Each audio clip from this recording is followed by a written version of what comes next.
Hi friends, welcome to my channel. ಎಲ್ಲರೂ ಹೇಗಿದ್ದೀರಾ? ಎಲ್ಲರೂ ಚೆನ್ನಾಗಿದ್ದೀರಾ ಅಂತ ಭಾವಿಸ್ತಾ ಇವತ್ತಿನ ದಿನ ನಾನು ಗೋಧಿ ಪಾಯಸ ಮಾಡೋದನ್ನು ತೋರಿಸ್ಕೊಡ್ತಾ ಇದ್ದೀನಿ. ಇಂಗ್ರೀಡಿಯೆಂಟ್ಸ್ ಕೂಡ ಇಲ್ಲಿ ಬರ್ತಾ ಇದೆ. ಹಾಗೆ ಮೊದಲನೇದಾಗಿ ನಾನಿಲ್ಲಿ ಕುಕ್ಕರಲ್ಲಿ ಗೋಧಿ ನುಚ್ಚನ್ನು ಬೇಯಿಸ್ಕೊಳ್ಳೋದಕ್ಕೆ ರೆಡಿ ಮಾಡ್ಕೋತಾ ಇದ್ದೀನಿ. ನೋಡಿ, ಒಂದು ಜಾಮೂನ್ ಬಾಟ್ಲಲ್ಲಿ ಗೋಧಿ ನುಚ್ಚನ್ನು ತೊಗೊಂಡಿದ್ದೆ. ಆ ಗೋಧಿ ನುಚ್ಚನ್ನು ಒಂದು ಬೌಲಲ್ಲಿ ಹಾಕಿಬಿಟ್ಟು ನೀರು ಹಾಕಿ ನೆನೆಸಿದ್ದೆ. ಅದು ನೆನೆಸಿರೋದಕ್ಕೆ ತುಂಬ ಜಾಸ್ತಿ ಆಗಿ ಆ ಬೌಲ್ ತುಂಬ ಆಗಿದೆ. ಸೊ ನೀರೆಲ್ಲ ಅದರಲ್ಲಿ ಹೀರ್ಕೊಂಡಿರುತ್ತೆ ಗೋಧಿ ನುಚ್ಚಲ್ಲಿ. ಹಾಗಾಗಿ ಅದು ಒಂದು ಬೌಲ್ಗಿಂತ ಜಾಸ್ತಿ ಆಗಿದೆ. ಯಾಕೆಂದರೆ ನೀರಲ್ಲಿ ಅದು ನೆಂದಿರುತ್ತಲ್ವ, ಅದಕ್ಕೋಸ್ಕರ. ನೋಡಿ, ಈಗ ಅದರಲ್ಲಿ ಇತ್ತು ಎಲ್ಲ ತೆಗೆದು ಹಾಕ್ತಾಯಿದ್ದೀನಿ. ಇದನ್ನು 6 hours ನೆನೆಸ್ಕೋಬೇಕಾಗುತ್ತೆ. ನಾನು ಬೆಳಗ್ಗೆ 7 o'clock ನೆನೆಸ್ಬಿಟ್ಟಿದ್ದೆ. ನಾನು ಇದನ್ನು 1 o'clock ಮಾಡ್ತಾ ಇರೋವಂಥದ್ದು. ಅಂದರೆ 7 ಗಂಟೆ, ಬೆಳಗ್ಗೆ 7 ಗಂಟೆಗೆ ನೆನೆಸಿದ್ದೆ, ಮಧ್ಯಾಹ್ನ 1 ಗಂಟೆಗೆ ಮಾಡ್ಕೋತಾ ಇದ್ದೀನಿ. ಈಗ 1 ಬೌಲು ಗೋಧಿ ನುಚ್ಚಿಗೆ 2 ಬೌಲು ನೀರು ಹಾಕ್ಕೊಂಡಿದ್ದೀನಿ. ಈ ಬೌಲಲ್ಲಿ ಗೋಧಿ ನುಚ್ಚು ತೊಗೊಂಡಿದ್ದೆ, ಅದು ನೆನೆಸಿರೋದಕ್ಕೆ ಜಾಸ್ತಿ ಆಗಿದೆ. ಆ ದೊಡ್ಡ ಬೌಲಲ್ಲಿ 2 ಬೌಲು ನೀರು ಹಾಕ್ಕೋಬೇಕು. ಗೋಧಿ ನುಚ್ಚು ಎಲ್ಲ ರೇಷನ್ ಅಂಗಡಿಗಳಲ್ಲೂ ಕೂಡ ಸಿಗುತ್ತೆ, ಮಾರ್ಟ್ಗಳಲ್ಲೂ ಕೂಡ ಸಿಗುತ್ತೆ, ಚಿಕ್ಕ ಚಿಕ್ಕ ಅಂಗಡಿಗಳಲ್ಲೂ ಕೂಡ ಸಿಗುತ್ತೆ. ಗೋಧಿ ನುಚ್ಚು ಕೊಡ್ರಿ ಅಂದರೆ ಕೊಡ್ತಾರೆ. ಅಷ್ಟೇ ಅಲ್ಲದೆ ಕೆಲವರು ಈಗ ಗೋಧಿ ಪಾಯಸ ಮಾಡೋದಕ್ಕೆ ಬರೋದಿಲ್ಲ ಅನ್ನೋರು ಈ ಗೋಧಿ ನುಚ್ಚಿಂದ ಈಸಿಯಾಗಿ ಪಾಯಸ ಮಾಡ್ಕೋಬೋದು. ಈಗ ನಾನು ಗ್ಯಾಸ್ ಸ್ಟವ್ ಆನ್ ಮಾಡ್ಕೊಂಡಿದ್ದೀನಿ. ಇದಕ್ಕೊಂಚೂರು ಚಿಟಿಕೆಯಷ್ಟು ಉಪ್ಪು ಹಾಕ್ಕೊಂಡಿದ್ದೀನಿ. ಯಾಕೆ ಅಂದರೆ ಉಪ್ಪು ಟೇಸ್ಟ್ ಆಗುತ್ತೆ ಅನ್ನೋದಕ್ಕೋಸ್ಕರ. ಚಿಟಿಕೆ ಅಂದರೆ ಜಾಸ್ತಿ ಅಲ್ಲ, ಒಂದು ಚಿಟಿಕೆಯಷ್ಟು ಹಾಕ್ಕೊಂಡಿದ್ದೀನಿ. ನೋಡಿ, ಇನ್ನೊಂದು ಕಡೆ ಗ್ಯಾಸ್ ಸ್ಟವ್ ಮೇಲೆ 1 ಕುಡಿಕೆ ಬೆಲ್ಲ, ಅಂದರೆ 1 ಅಚ್ಚು ಅಂತ ಹೇಳ್ತೀವಲ್ಲ, 1 ಅಚ್ಚು ಬೆಲ್ಲ ತೊಗೊಂಡಿದ್ದೀನಿ. ಅದನ್ನು ನೀರು ಹಾಕಿದ್ದೀನಿ. ನೀರು ಹಾಕ್ಬಿಟ್ಟು ಅದನ್ನ ಕಾಯಿಸ್ತಾ ಇದ್ದೀನಿ, ಅಂದರೆ ಕರಗಲಿ ಅನ್ನೋದಕ್ಕೋಸ್ಕರ ಸ್ಟವ್ ಮೇಲೆ ಇಟ್ಟಿದ್ದೀನಿ. ಒಂದು ಪಾತ್ರೆಯಲ್ಲಿ ನೀರು ಹಾಕಿ ಬೆಲ್ಲ 1 ಅಚ್ಚು ಹಾಕ್ಬಿಟ್ಟು ಇಟ್ಟಿದ್ದೀನಿ. ನೀರು ಇದೆ, ಸ್ವಲ್ಪ ಹಾಕ್ಕೋಬೇಕು, ಜಾಸ್ತಿ ಅಲ್ಲ. ಅದು ಕಾಣಿಸ್ತಿದೆ ಅಲ್ವಾ, ಇಷ್ಟು ಹಾಕ್ಕೊಂಡ್ರೆ ಸಾಕು. 1 ಬೌಲು ಗೋಧಿ ನುಚ್ಚಿಗೆ 1 ಅಚ್ಚು ಬೆಲ್ಲ ಸಾಕಾಗುತ್ತೆ. ಈಗ ಏಲಕ್ಕಿ ತೊಗೊಂಡಿದ್ದೀನಿ. ಇದನ್ನು ಸಣ್ಣಕ್ಕೆ ಕುಟ್ಕೋಬೇಕು. ಸಣ್ಣಕ್ಕೆ ಕುಟ್ಕೊಂಡು ಈ ಥರ ಪುಡಿ ಮಾಡ್ಕೋಬೇಕು. ಈಗ ಡ್ರೈ ಡೇಟ್ಸ್, ಅಂದರೆ ಒಣಗಿರೋ ಅಂಥ ಖರ್ಜೂರ ಉತ್ತುತ್ತಿ, ಅಂದರೆ ಫುಲ್ ಮೆತ್ತಗಾಗಿದೆ ಅದು, ಮತ್ತು ಗೋಡಂಬಿ, ಕ್ಯಾಶವು, ಮತ್ತು ಗ್ರೇಪ್ಸು, ಡ್ರೈ ಗ್ರೇಪ್ಸು, ಒಣ ದ್ರಾಕ್ಷಿ, ಬಾದಾಮ್, ಆಲ್ಮಂಡು, ಇದೆಲ್ಲ ಸಣ್ಣಕ್ಕೆ ಪೀಸ್ ಮಾಡ್ಕೊಂಡು ಇಟ್ಕೋಬೇಕು. ನೋಡಿ, ಈಗ ಇದು ವಿಜಲ್ ಬರ್ತಾ ಇದೆ. ಇದು 5 ರಿಂದ 6 ವಿಜಲ್ ಹೊಡ್ಕೋಬೇಕು. ನೀರಲ್ಲಿ ನೆಂದಿದೆ, ಮತ್ತೆ ಯಾಕೆ 5 ರಿಂದ 6 ವಿಜಲ್ ಅಂತ ಅಂದ್ಕೋಬೇಡಿ. ಇದು ನೀವು ಎಷ್ಟು ವಿಜಲ್ ಚೆನ್ನಾಗಿ ಹೊಡಿಸ್ತೀರಾ ಕುಕ್ಕರಲ್ಲಿ, ಅದು ಅಷ್ಟು ಚೆನ್ನಾಗಿ ಬೆಂದಿರುತ್ತೆ. ಇಲ್ಲಾಂದರೆ ಸರಿಯಾಗಿ ಬೇಯೋದಿಲ್ಲ. ಅದಕ್ಕೋಸ್ಕರ ಹೇಳ್ತಿದ್ದೀನಿ, 5 ರಿಂದ 6 ವಿಜಲ್ಲು ಕುಕ್ಕರ್ ಆಗಬೇಕದು, ಕೂಗಬೇಕು. ಇಲ್ಲಾಂದರೆ ಸರಿಯಾಗಿ ಬೆಂದಿರೋದಿಲ್ಲ ಗೋಧಿ ನುಚ್ಚು, ಅದಕ್ಕೋಸ್ಕರ. ನೋಡಿ, ಇನ್ನೊಂದು ಕಡೆ ನಾನು ಒಣ ಕೊಬ್ಬರಿ ತುರ್ಕೋತಾ ಇದ್ದೀನಿ. ಇದು ಉದ್ದುದ್ದಕ್ಕೂ ತುರ್ಕೋಬೋದು. ನಾನು ಚಿಕ್ಕದಾಗಿ ತುರ್ಕೊಂಡಿದ್ದೀನಿ. ಯಾಕೆ ಅಂದರೆ ನಮ್ಮ ಮನೇಲಿ ಅಷ್ಟು ಉದ್ದುದ ಇದ್ದರೆ ಅದೇನೋ ಒಲೆಯಲ್ಲಿ ಸಿಕ್ಕಾಕೊಳ್ಳುತ್ತೆ ಅಂತ ಹೇಳ್ತಾರೆ ಅವರು. ಅದಕ್ಕೋಸ್ಕರ ನಾನು ಚಿಕ್ಕದಾಗಿ ಮಾಡ್ಕೊಂಡಿದ್ದೀನಿ. ಕೆಲವರು ಉದ್ದುದ ಇಷ್ಟಪಡ್ತಾರೆ, ನಮಗೆ ಉದ್ದ ಇದ್ದರೆ ಇಷ್ಟ. ಕೆಲವ್ರಿಗೆ ಸಣ್ಣಕ್ಕಿರಬೇಕು ಹಾಗೆ ಹೇಗೆ ಅಂತಾರೆ. ಅದಕ್ಕೋಸ್ಕರ ನಾನು ಚಿಕ್ಕದಾಗೆ ಮಾಡ್ಕೊಂಡಿದ್ದೀನಿ. ನೀವು ಬೇಕಾದರೆ ಉದ್ದನೂ ಸ್ಲೈಸಸ್ ಥರ, ಅಂದರೆ ಸ್ಲೈಸಸ್ ಅಂದರೆ ಫುಲ್ ಸ್ಲೈಸಸ್ ಅಲ್ಲ, ಅದರಲ್ಲಿ ಉದ್ದುದ ಚೆನ್ನಾಗಿ ಕಾಣುತ್ತೆ. ಅದು ಟೇಸ್ಟಿ ಅಂತಲೂ ಅನಿಸುತ್ತೆ. ತಿಂತಿದ್ದೀವಿ ಒಣ ಕೊಬ್ಬರಿ ಅನ್ನೋ ಥರ ಫೀಲ್ ಇರುತ್ತೆ. ಈಗ ನೋಡಿ, ಈಗ ಇದು ನಾವು ವಿಜಲ್ ಮಾಡ್ಕೊಂಡಿದ್ವಲ್ಲ 5 ರಿಂದ 6, ಈಗ ಬೆಲ್ಲ ಕೂಡ ಕರಗಿದೆ. ನೋಡಿದ್ರೆ ಈ ಥರ ಬೆಲ್ಲ ಕರಗಿದೆ. ಇದನ್ನು ಸೋಸ್ಕೋಬೇಕು. ಏರೆಲ್ಲ ತೆಗ್ದಿದ್ದೀನಿ ಗೋಧಿ ನುಚ್ಚಲ್ಲಿ. ಅದು ಕುಕ್ಕರೆಲ್ಲ ಕೂಗಿತ್ತಲ್ವ, ತಣ್ಣಗಾದ್ಮೇಲೆ ಏರೆಲ್ಲ ಹೋದ್ಮೇಲೆ ಈ ರೀತಿ ಸೋಸ್ಕೋಬೇಕು ಸ್ಟ್ರೈನರ್ ತೊಗೊಂಡು. ಯಾಕೆಂದರೆ ಬೆಲ್ಲದಲ್ಲಿ ಕಲ್ಲು ಕೆಸರು ಎಲ್ಲ ಇರುತ್ತೆ ಅಂತಾರೆ, ಕಸ ಇರುತ್ತೆ. ಅದಕ್ಕೋಸ್ಕರ ಸ್ವಲ್ಪ ಮಾಡಬೇಕಾದ್ರೆ ಅದೆಲ್ಲ ಹುಲ್ಲು ಕಡ್ಡಿ ಎಲ್ಲ ಬಿದ್ದಿರುತ್ತಂತೆ, ಕಬ್ಬಿಂದ ಮಾಡೋದಲ್ವಾ. ಸೊ ಹಾಗಾಗಿ ಅದಕ್ಕೋಸ್ಕರ ಸೋಸ್ಕೊಂಡ್ರೆ ಬೆಟರ್.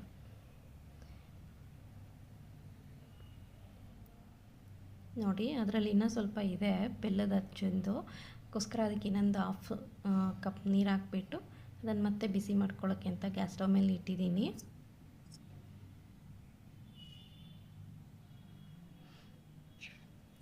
ಈಗ ಇದನ್ನು ಮಿಕ್ಸ್ ಮಾಡ್ಕೊಳ್ಳೋಣ. ಬೆಲ್ಲ ಮತ್ತು ಗೋಧಿ ನುಚ್ಚು ಮತ್ತು ನೀರು ಎಲ್ಲ ಬೆಂದಿದೆ, ಯಾಕೆಂದರೆ ಅದು ಮಿಕ್ಸ್ ಆದರೆ ಚೆನ್ನಾಗಿರುತ್ತೆ. ನೋಡಿ ಈ ಥರ ಕಲರಲ್ಲಿ ಬಂದಿದೆ, ತುಂಬ ಟೇಸ್ಟಿ ಇರುತ್ತೆ ಫ್ರೆಂಡ್ಸ್ ಇದು. ಈಗ ಏಲಕ್ಕಿ ಪುಡಿ ಹಾಕ್ಕೋತಾ ಇದ್ದೀನಿ. ನೋಡಿ 2 ಏಲಕ್ಕಿ ತೊಗೊಂಡಿದ್ದೆ, 2 ಹಾಕಿದ್ದೀನಿ. ತುಂಬ ಚೆನ್ನಾಗಿ ಸ್ಮೆಲ್ ಬರುತ್ತೆ ಇದು ಏಲಕ್ಕಿ ಪುಡಿ ಇದ್ದರೆ, ಇಲ್ಲಾಂದರೆ ಅಷ್ಟು ಚೆನ್ನಾಗಾಗಲ್ಲ. ಈಗ ಒಣ ಕೊಬ್ಬರಿ ಪುಡಿ ಹಾಕ್ಕೋತಾ ಇದ್ದೀನಿ. ಸ್ವಲ್ಪ ಹಾಕ್ಕೊಳ್ಳಿ, ತುಂಬ ಜಾಸ್ತಿ ಏನು ಹಾಕೋಕ್ಕೆ ಹೋಗಬೇಡಿ, ಸ್ವಲ್ಪ ಇದ್ದರೆ ಸಾಕು ಒಣ ಕೊಬ್ಬರಿ ಪುಡಿ. ಮತ್ತು ಇದನ್ನು ಸೌಟಿಂದ ತಿರುಗಿಸ್ಕೊಳ್ಳೋಣ.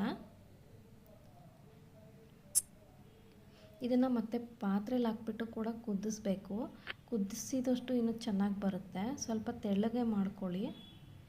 ಈಗ ನೋಡಿ, ನಾನು ಡ್ರೈ ಡೇಟ್ಸ್ ಇತ್ತಲ್ವ, ಅಂದರೆ ಒಣ ಉತ್ತುತ್ತಿ, ಅದು ಮೆತ್ತಗಾಗಿರೋವಂಥದ್ದು ಲಯನ್ ಡೇಟ್ಸ್ ತಂದಿದ್ದೆ ನಾನು, ಅದರಲ್ಲಿ ಮಾಡ್ಕೊಂಡಿರೋದು. ಅದು ಮೆತ್ತಗಿರೋ ಅಂಥದ್ದು ತೊಗೊಂಡಿದ್ದೀನಿ. ನೀವು ಮನೇಲಿ ಬೇಕಾದರೆ ಉತ್ತುತ್ತಿ ಇರುತ್ತಲ್ವ ಒಣಗಿರೋದು, ಅದನ್ನು ಪೀಸಸ್ ಮಾಡಿಕೊಂಡು ಸ್ವಲ್ಪ ಜಜ್ಕೊಂಬಿಟ್ಟು ಅದನ್ನು ಹಾಕಿ ಮಾಡ್ಕೋಬೋದು ಕೂಡ.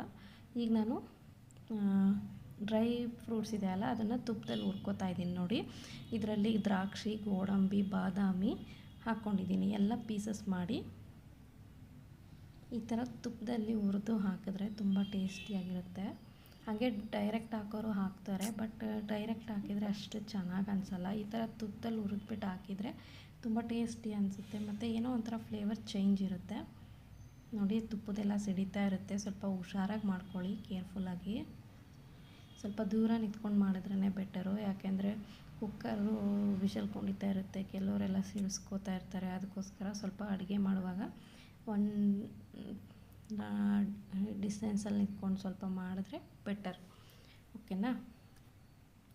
ನೋಡಿ ಈ ಥರ ಅದೆಲ್ಲ ದಪ್ಪ ದಪ್ಪ ಆಯಿತು. ಇವಾಗ ಸಣ್ಣಗಿದ್ದಿದ್ದು ನೋಡಿ ಈ ಥರ ಡ್ರೈ ಇರೋದೆಲ್ಲ ಈ ಥರ ದಪ್ಪಗಾಗಿದೆ. ಅದು ದ್ರಾಕ್ಷಿ ಎಲ್ಲ ನೋಡೋದಕ್ಕೊಂಥರ ಚೆನ್ನಾಗಿ ಅನಿಸ್ತಿದೆ. ನೋಡಿ ಈಗ ನಾನು ಮತ್ತೆ ಆ ಕುಕ್ಕರನ್ನು ಇಡ್ತಾಯಿದ್ದೀನಿ. ಯಾಕೆ ಅಂದರೆ ಅಲ್ಲಿ ಇನ್ನೊಂದು ಸ್ವಲ್ಪ ಉಳಿದಿತ್ತಲ್ಲ ಬೆಲ್ಲದ್ದು, ಅದನ್ನ ಇನ್ನೊಂದು ಸ್ವಲ್ಪ ಕರಗಿಸ್ಬಿಟ್ಟೆ. ಅದಕ್ಕೆ ಈಗ ಅದನ್ನು ಮತ್ತೆ ಸೋಸ್ಕೋಬೇಕು. ಹಾಗೆ ಮಾತ್ರ ಯಾವುದೇ ಕಾರಣಕ್ಕೆ ಮಾಡಬೇಡಿ, ಓಕೆನಾ. ಯಾಕಪ್ಪ ಅಂದರೆ ಅದು ಕಸರಿರುತ್ತೆ, ಉಳ್ಕಡ್ಡಿ ಥರದ್ದಿರುತ್ತೆ. ನೋಡಿ ಬೇಕಾದ್ರೆ ಇವಾಗ ತೋರಿಸ್ತೀನಿ. ಈ ಥರ ಕಾಣಿಸ್ತಾ ಇರುತ್ತೆ. ಅದು ಒಂಥರ ಕಲ್ಲು ಥರ, ನುಚ್ಚು ಅಂತಾರಲ್ಲ, ಆ ಥರದ್ದಿರುತ್ತೆ. ಈಗ ಡ್ರೈ ಫ್ರೂಟ್ಸು ತುಪ್ಪದಲ್ಲಿ ಹುರಿದಿರೋದನ್ನು ಮಿಕ್ಸ್ ಮಾಡ್ಕೋತಾ ಇದ್ದೀನಿ. ನೋಡಿ ತುಪ್ಪ ಎಲ್ಲ ಇರುತ್ತಲ್ವ, ಅದಕ್ಕೋಸ್ಕರ ಈ ಥರ ಪಾಯಸ ಅದ್ರಲ್ಲಿ ಹಾಕ್ಬಿಟ್ಟು, ಜಾಸ್ತಿ ತುಪ್ಪ ಹಾಕ್ಕೋಬೇಡಿ, 2 ಸ್ಪೂನ್ ಆದರೆ ಸಾಕು ಡ್ರೈ ಫ್ರೂಟ್ಸ್ ಸಿಕ್ಕಾಗೆ ಬಿಸಿ ಮಾಡ್ಕೊಳ್ಳೋಕ್ಕೆ, ಫ್ರೈ ಮಾಡ್ಕೊಳ್ಳೋಕ್ಕೆ. ಈಗ ಅದನ್ನು ಚೆನ್ನಾಗಿ ಮಿಕ್ಸ್ ಮಾಡೋಣ. ನೋಡಿದ್ರೆ ತೆಳ್ಳಗಿದೆ ಅಂತ ಪಾಯಸ ಇಷ್ಟು ತೆಳ್ಳಗಿರುತ್ತೆ ಅಂದ್ಕೋಬೇಡಿ. ಇದು ತಣ್ಣಗಾದ್ಮೇಲೆ ಇನ್ನೂ ತುಂಬ ಗಟ್ಟಿ ಆಗುತ್ತೆ. ಅದಕ್ಕೋಸ್ಕರ ನಾನು ಇದನ್ನು ತೆಳ್ಳಗೆ ಮಾಡ್ಕೊಂಡಿದ್ದೀನಿ.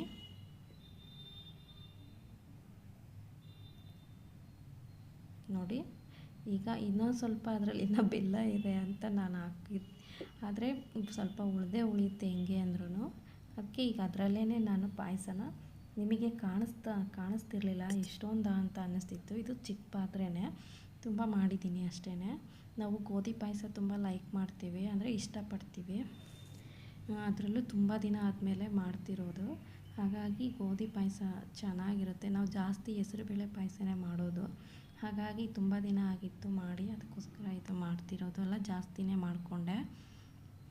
ನೋಡಿ ಈ ಥರ ತೆಳ್ಳಗಿದೆ, ಅದು ಬೆಂದಿರೋದು ನೋಡಿ ಎಷ್ಟು ಚೆನ್ನಾಗಿ ಕಾಣಿಸ್ತಿದೆ. ಗೋಧಿ ನುಚ್ಚು ಚಿಕ್ಕದಾಗಿತ್ತು, ಇದರಲ್ಲಿ ಈ ಥರ ಬಬಲ್ಸ್ ಥರ ಬಂದಿದೆ ಚೆನ್ನಾಗಿ ಬೆಂದಿರೋದಕ್ಕೆ. ಈಗ ಆ ಡೇಟ್ಸ್ ಇತ್ತಲ್ಲ ಉತ್ತುತ್ತಿ, ಅದನ್ನು ಹಾಕ್ಕೋತಾ ಇದ್ದೀನಿ. ಸಣ್ಣಗೆ ಪೀಸ್ ಮಾಡಾಕೊಂಡಿದ್ದೀನಿ.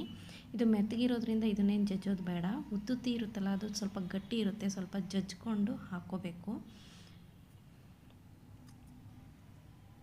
ಈಗ ಇದನ್ನು ಮತ್ತೆ ಮಿಕ್ಸ್ ಮಾಡೋಣ.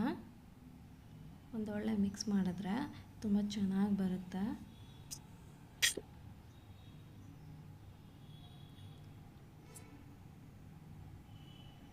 ನೋಡಿ ಮೇಲೆಲ್ಲ ಉತ್ತುತ್ತಿ ಮತ್ತು ಬಾದಾಮು, ಕೊಬ್ಬರಿ ಎಲ್ಲ ಎಷ್ಟು ಚೆನ್ನಾಗಿ ಕಾಣಿಸ್ತಿದೆ ಅಲ್ವಾ. ಈ ಥರ ಇರುತ್ತೆ ಪಾಯಸ. ನೋಡೋದಕ್ಕೆ ತುಂಬ ತೆಳ್ಳಗಿದೆ ಅಂತ ಅನ್ನಿಸ್ತಿದೆ, ಬಟ್ ಆಮೇಲೆ ತಣ್ಣಗಾದ್ಮೇಲೆ ಗಟ್ಟಿ ಆಗುತ್ತೆ. ಕೆಲವೊಂದು ಸಲ ಪಾತ್ರೆ ಒತ್ಬಿಡೋ ಚಾನ್ಸಸ್ ಇರುತ್ತೆ, ಅದಕ್ಕೋಸ್ಕರ ಸ್ವಲ್ಪ ಕೈ ಆಡುತ್ತಿರಬೇಕು. ಆಮೇಲೆ ಅದು ಸ್ವಲ್ಪ ಕುದಿಸ್ಬೇಕು.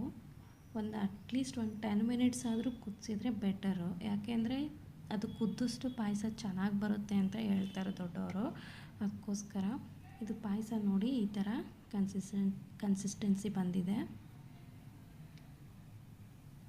ಆದರೂ ಈ ಪಾಯಸ ತುಂಬ ಇಷ್ಟಪಟ್ಟು ತಿನ್ನೋ ಅಂಥದ್ದು.